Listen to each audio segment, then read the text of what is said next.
Uzayda zeka ararken en büyük hatayı en başta yapıyoruz.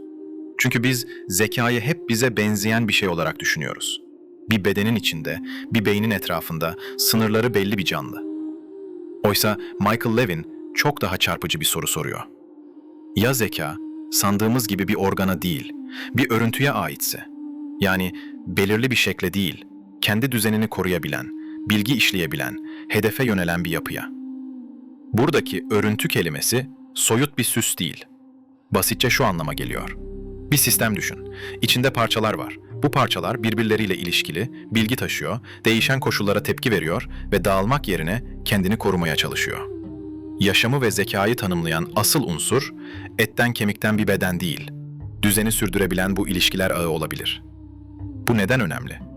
Çünkü biz genelde zekayı dış görünüşten tanıyoruz. Yüz, göz, hareket, ses, dil, karar verme. Ama bunların hepsi bizim insan merkezli sezgilerimiz.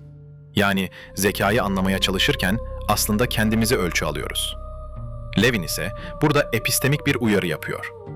Belki de yabancı zekaları göremememizin nedeni onların var olmaması değil, bizim onları tanımakta başarısız olmamız. Burada çok kritik bir ayrım var. Her düzenli şey zeki değildir. Bir kristal de düzenlidir.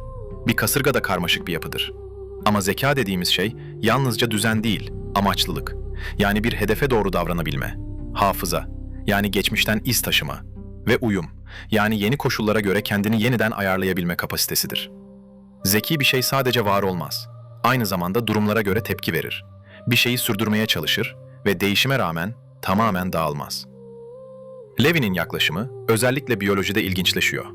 Çünkü bazen tek tek hücreler ayrı ayrı baktığımızda çok sınırlı görünür. Ama birlikte örgütlendiklerinde sanki daha yüksek düzeyde bir problem çözme kapasitesi ortaya çıkar. Yani zeka tek bir parçanın içinde değil, parçaların kurduğu ilişkide belirebilir. Bu da bizi çok güçlü bir fikre götürüyor. Zihin yalnızca bir beynin ürettiği bir şey değil, belirli koşullarda oluşan, kendini sürdüren, katmanlı bir organizasyon biçimi.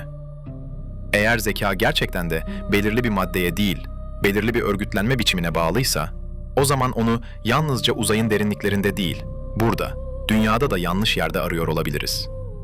Ancak bilinç için daha da fazlası gerekir. Yalnızca düzen değil, kendi durumunu bir ölçüde içeriden değerlendirebilme de, yani öz farkındalık da gerekir. Levin, zekayı insanın aynadaki yansıması olmaktan çıkarıyor ve bizi şu soruyla baş başa bırakıyor.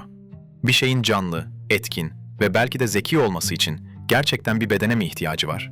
Yoksa bazen iyi örgütlenmiş bir örüntü, sandığımızdan çok daha canlı olabilir mi?